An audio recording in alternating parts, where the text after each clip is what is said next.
Vehayu Hayei Sará. E foi a vida de Sará. Hayei Sará. Hayei significa vida. Da palavra Hay, da palavra Haim, vida. Mea Shana. Mea 100. Shana Anu. 100 anos. Ve'esrim Shana. Esrim é 20. Shana Anu está em singular. E então seria 100 anu, 20 anu, Vesheva Shanim, e 7 anos. 100, 27, Shnei Hayei Sará, os anos da vida de Sará. Olha só que interessante.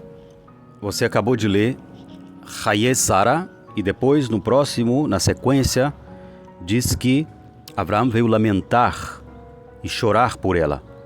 Aí fala que a vida dela foram de 127 anos, né? 100 mais 20 mais 7. Assim é na leitura bíblica, né? Em vez de falar 127 anos, fala as centenas, dezenas e unidades, né?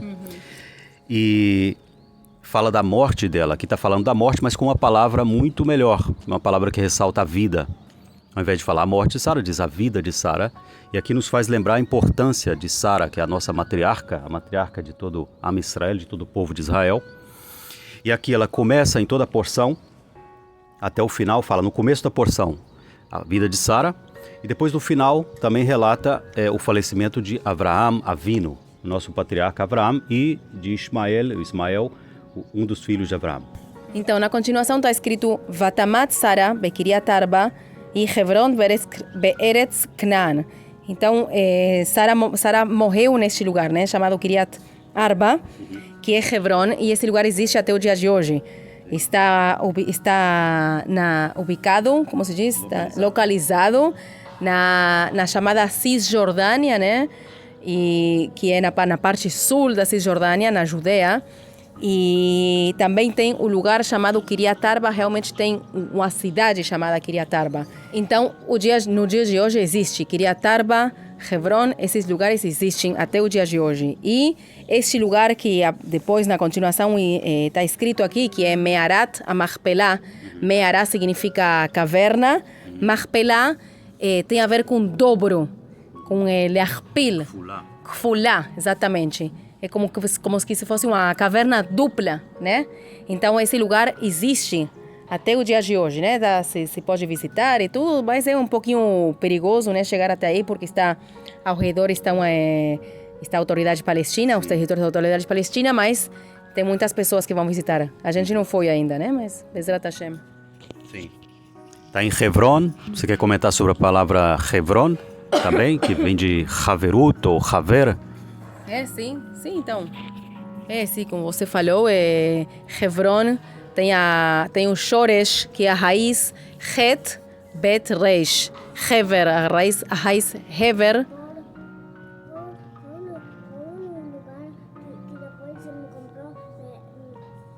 Então, hoje, em Me'arat HaMachpelah, na caverna de Machpelah, estão sepultados hoje Avraham e Sara, Rivka e Yitzhak, e Jacob e Lea. Rachel morreu em outro lugar, né? Que seria em Betlehem. Em Betlehem, Efrata, morreu Rachel.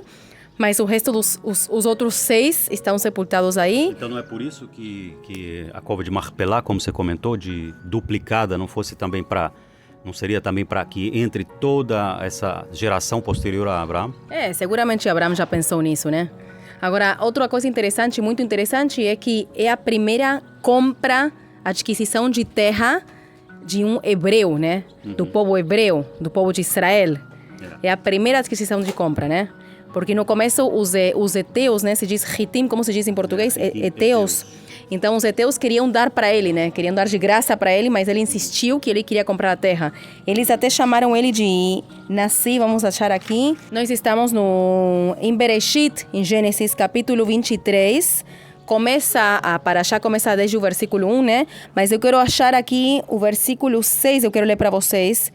No versículo 6, os heteus chamam ele de príncipe de Hashem, chamam Abraão. Diz aqui, ó. Shmaenu Adoni Nasi Elohim Atá Betochenu. Nós escutamos que você é Adoni, nós escutamos de você, meu Senhor, que você é um Nasi Elohim. Você é um príncipe de Deus dentro de nós, entre nós, Betogenu. Então, por isso eles queriam até dar de graça, né, a Me'arat HaMachpelah, mas o Avraham insistiu em comprar para que não tenha nenhum pretexto, nenhuma acusação, nenhum argumento, né? Como que se essa terra não fosse dele, né? Claro, e em outros comentários dizem também que ele, na verdade, era uma espécie de fazer um jogo de negociação também. O que são, ele estipulou um valor, né? Era 400 ciclos de prata, que depois chegaram a esse valor de moeda corrente, moeda alta. Mas antes ele falou, o que é isso entre mim e você? Sepulta a tua morta. O Eteu falou. O Eteu falou, né? Também o representante desse lugar, o Efron, que era o nome dele. Mas ele estava fazendo ali uma negociação, né? O que é isso entre mim e você? Você é um príncipe, por favor, e terra. Para que Avraham não tomasse nada de graça, e para que ninguém diga, foi dado, ele fez questão de pagar cada centavo no valor de moeda corrente, como está escrito aí na Torá. Então aquela terra passou a ser legítima e não era só uma cova, era toda uma área estipulada que pertencia agora legalmente a Avraham e a sua descendência. Então foi comprada com um dinheiro, com o valor de mercado atual dessa época. E aqui, como o Fanny comentou, ele era um príncipe, eles reconheciam que, eles escutaram que ele era o príncipe, ele não era somente um príncipe por ser filho do rei, mas ele também era profeta. A gente leu na paraxá anterior, a Kedat Yitzhak, né, uma das profecias, filho do Altíssimo, de El Elyon, do Rei Altíssimo, né? E ele era profeta, e uma das profecias dele é que Ir'e, nós comentamos na semana paraxá anterior, que Hashem Ir'e, conhecida como Jeová Jireh, em português, muitas pessoas pronunciam mal essa palavra. Hashem Ir'e, que é ele verá. Ele verá, na paraxá Vaerá, que também é do mesmo radical de ver, de ser visto. Ele vai providenciar, também pode ter esse sentido. Ele verá no monte, no Har HaMoriah, se tratando daquele monte do templo, que nós já falamos sobre isso. Então ele estava vendo o futuro também, que naquele dia se verá. Que então, Hashem se verá no Monte Moriá. Hashem se verá, ou Hashem verá também, né, de providenciar. E aqui tem uma questão de profecia no meio de tudo isso. Então ele era Avraham, ele foi um patriarca, foi profeta e foi príncipe também. Foi o próprio Hashem que falou que ele era profeta na paraxá anterior, porque falou para o Avimelech, né, para o rei dos filisteus, falou que pesa para o Avraham fazer tefilá por eles, né? Orar por eles, porque Avraham era um navi. Enquanto o Fanny vai encontrando ali, só para que vocês se localizem também, quem quiser acompanhar a leitura, no capítulo 23 de Gênesis, a partir do versículo 1, assim começa a paraxá, e nós estamos falando aqui já a partir do versículo 7, da compra de Avraham da cova de Marpelá, que foi o lugar de sepultamento de Sara, e depois posteriormente Avraham, Yitzhak, Yaakov e também de Rivka. Na paraxá anterior, na porção anterior, Vaierá, no capítulo 20 de Bereshit, versículo 7 diz: Ve'ata ashev eshet ha'ish ki navi hu. Então, realmente, Hashem falou no sonho, né, a Avimelech, diz entregar, ou seja, retornar a mulher deste homem, porque ele é um profeta. Ou seja, Hashem, no sonho ao Avimelech, chama o Avraham de profeta. Então, Avraham, nós vemos o título de profeta e o título de Nassi, né? De Navi, profeta, e Nassi, príncipe. E só para a gente completar, então, sobre a vida de Sara, ela teve uma vida muito difícil, porque desde o começo, quando Avraham tomou ela como esposa, ela não tinha filhos. Teve que entregar a própria escrava dela para que Abraham tivesse um filho, porque ela tinha entendido que, já que existe a promessa de que Abraham vai ter um filho, então, se não é de mim, então pode ser de Agar. Então, isso foi também uma dificuldade, porque depois ela sofreu afronta da parte de Agar, não foi? E depois o próprio filho dela zombava de Yitzhak, né? E sem contar com essas duas outras provas, quando ela esteve na mão de Avimelech, né, alguns meses, a ponto da Torá destacar que, enquanto ela esteve com Avimelech, quem era? Era o rei dos filisteus. Os reis dos filisteus, ela esteve lá alguns meses, porque diz a Torá que as mulheres, porque eles sequestraram a esposa de Abraão, as mulheres não davam à luz filhos, como consequência disso.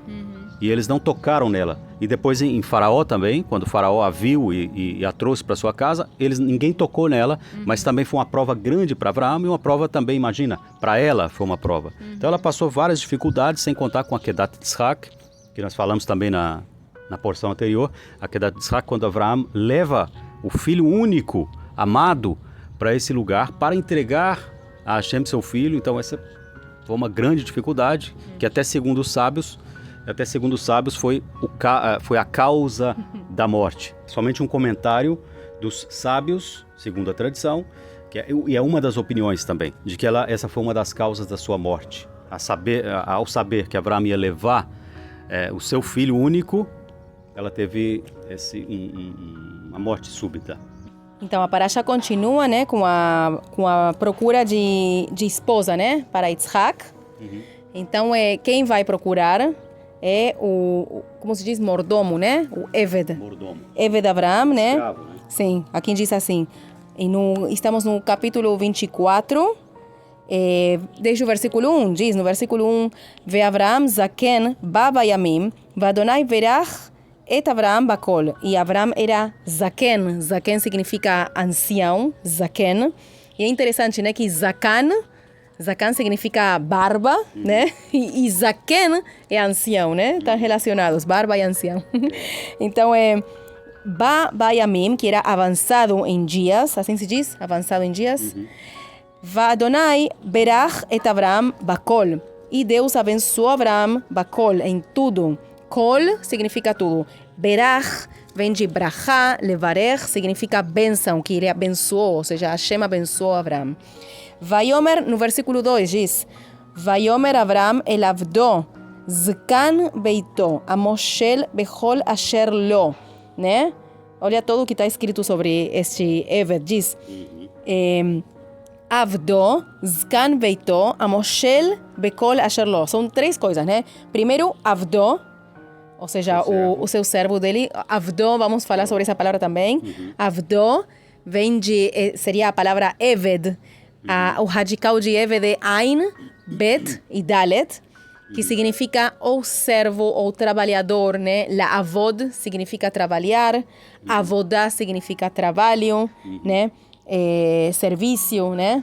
Então, avdo, seu servo, zkan beito, o ancião, mais antigo da sua casa. Claro, o mais antigo da sua casa, zkan, de zaken, o mesmo que estava no versículo anterior, o mais antigo da sua casa, a moshel bekol asher lo, o que governa tudo o que ele tem. Então, moshel também, a palavra moshel, significa governar. Você sabe onde o primeiro lugar onde aparece a palavra Moshel?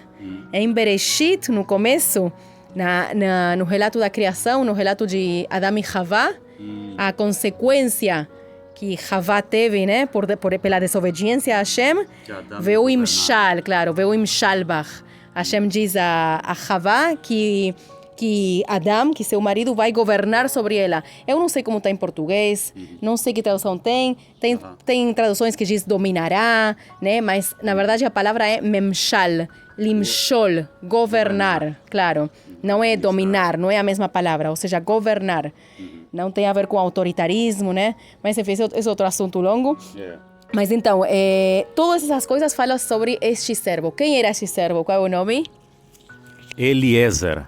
É o nome desse servo, Eliezer, e você comenta melhor sobre o nome dele. Eliezer, Deus me ajuda, claro. Né? Então, El significa Deus, Eli, meu Deus, sempre quando a palavra acaba em Yud, em I, significa meu, de Sheli, de meu, Ani, que é eu. Então seria meu Deus, Eli, Ezer. Ezer significa ajuda, ou seja, meu Deus é ajuda. Esse é o nome do servo. Então, o que aconteceu? Exatamente aqui a gente tem um exemplo agora, o exemplo mais lindo e mais concreto de que seria um casamento, né? Porque a gente tem geralmente, tomou ela como esposa, e se casou e teve filhos, é muito resumido, né? Aqui a gente tem um relato bem dramático e bem detalhado, bem completo, de que vai Eliezer agora, que não, apesar de não citar o nome dele, mas cita antes que era o servo chamado Eliezer, e que ele foi denominado aqui para essa grande incursão de buscar uma esposa para o filho de Abraão, Yitzhak. É uma grande responsabilidade, né? É uma grande responsabilidade, né? Você acha? Achar uma esposa para o único, o amado filho Yitzhak, né? Achar uma esposa, ou seja, ao tal ponto de que teve que jurar a Abraão, né? Que acharia uma esposa exatamente como Abraão queria. É uma grande responsabilidade. Exatamente porque ele não queria que fossem das filhas de Canaã, porque Canaã teve a consequência desde Noar, né? Dessa maldição que foi sobre os filhos de Canaã, né? Sobre Canaã e seus filhos, né? Canaã é filho de Ham. Nós temos os três filhos de Noar, Shem, Ham e Efet. Sem, Cão e Jafé. Então, de Cam, o filho de Ham teve a consequência dessa maldição dada por Noar. Então, ele já não queria. E onde ele foi buscar? Você lembra onde ele foi buscar a esposa? Na terra da parentela de Abraão, que eram semitas. Ele não queria de forma alguma que Yitzhak se casasse com as filhas de Canaã, desse lugar. Então ele faz o servo dele jurar que ele não vai tomar esposa para Yitzhak das filhas de Canaã, e sim buscar dos familiares de Abraão, onde estava a parentela dele.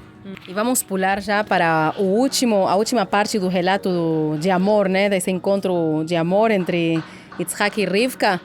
Olha, no capítulo 24, último versículo, 67, diz assim: Vayeviea Yitzhak האוהלה שרה אמו, ויקח את רבקה ותהי לו לאישה, ויאהביה, וינחם יצחק אחרי אמו. Tem muitas coisas aqui interessantes, né, nesse versículo, no 67. Vayeviea Yitzhak האוהלה Sara. Ou seja, Yitzhak trouxe ela à tenda de Sara. Da tenda de Sara, a mãe já tinha morto, né? Dá a entender que Yitzhak estava muito triste, né? Pela morte da mãe ainda.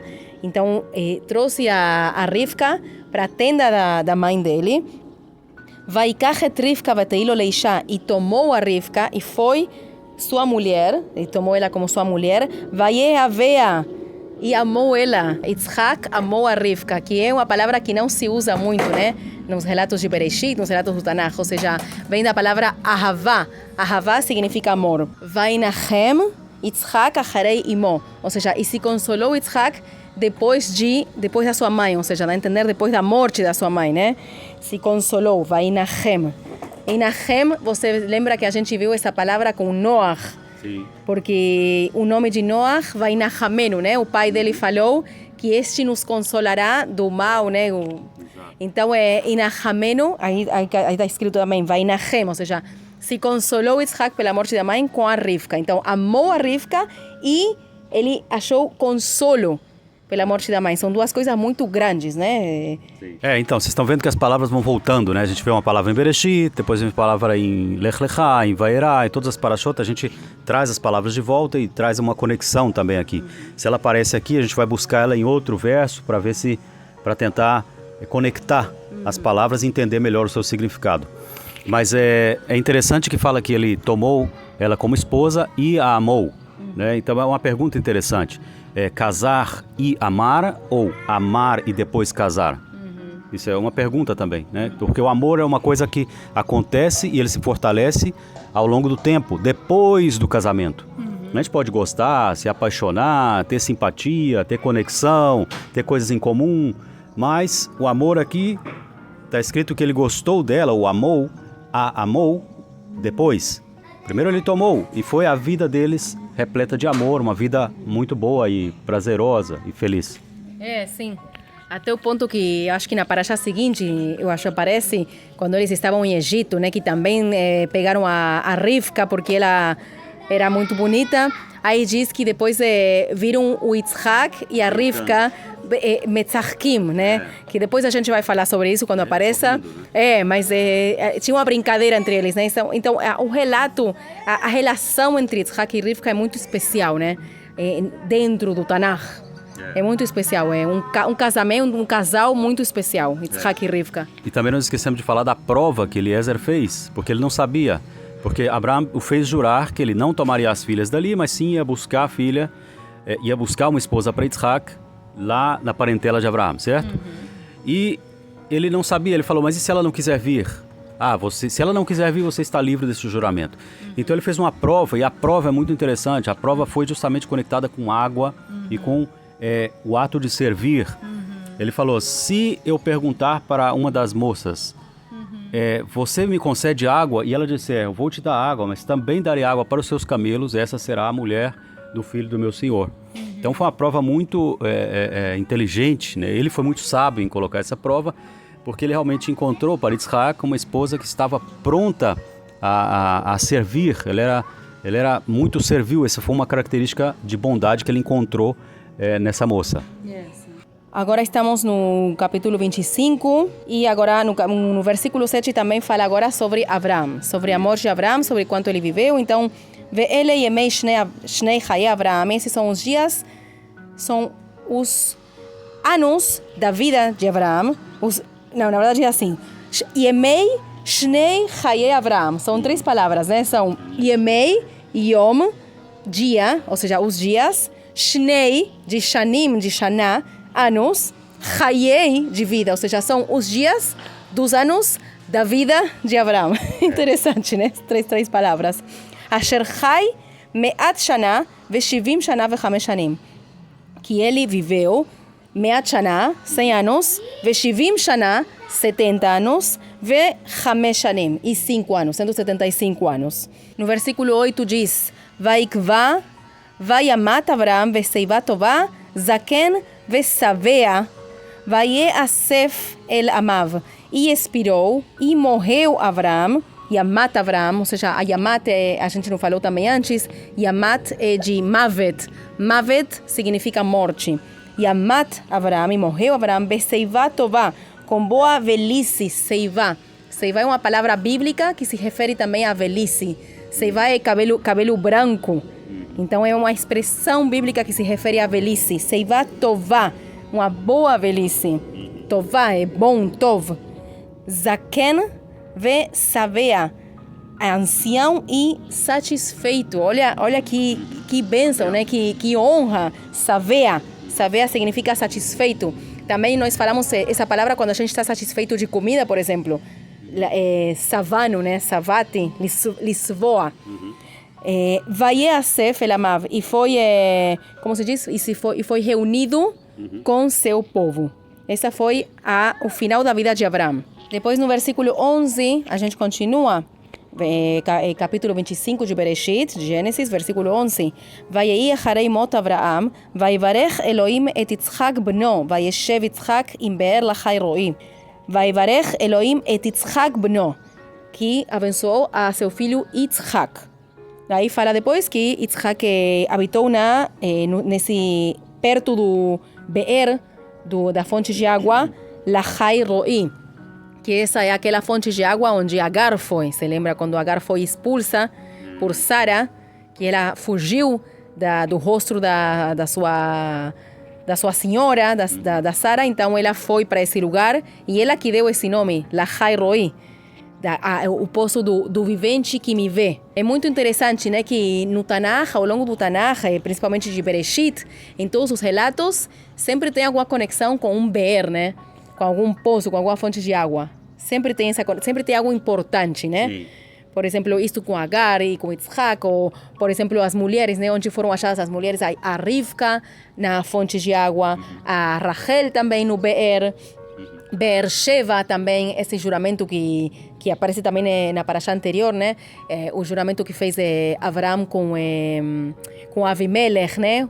O rei dos filisteus também foi em Be'er-Sheva. Sobre que essa fonte de água foi os servos de Abraão que fizeram, né? Que, como se diz? Que cavaram, que cavaram. Então, tem muita significação, muito significado, muito sentido no relato bíblico desse lugar Be'er. Be'er se diz em português, em hebraico, Be'er, Bet, Aleph, Reish, fonte de água, né? E o que água representa? Água representa a vida. Que é o nome dessa paraxá, Chayei Sara. A gente vê o relato aqui agora do poço, na despedida, né, no sepultamento de Avraham. No poço, a gente vê Rivka encontrada num poço de água. Na próxima paraxá a gente vai ver também essa conexão com água. Né? Então, água nos remete à vida, que é o nome dessa paraxá. O que a gente destaca nessa porção, eu acho que é a vida. Daqui a gente vê esse afunilamento até a gente chegar em Yaakov, que depois vai ser a descendência de Davi, de Shlomo, enfim, os reis de Israel. Mas a gente começa lá com Noach, de Noach. Um dos filhos se chama Shem. De Shem vem Abraão, Yitzhak e Yaakov, como você comentou. Deus passa a ser chamado o Deus de Abraão, Yitzhak e Yaakov, dos nossos patriarcas. Então a gente vê aqui toda essa linhagem e a gente vai continuar com essa linhagem nas próximas porções, porque a bênção de Abraão, ele também encobre agora Yitzhak, só que Yitzhak vai ter que ter a confirmação dele nessa história. Ele não vai simplesmente herdar uma coisa e não fazer parte disso, e não fazer a sua a participação dele. Então a gente vai ver nas próximas porções agora a participação de Yitzhak nesse legado e a participação de Jacó também, ou Yaakov, nessa promessa que Hashem deu a Abraão.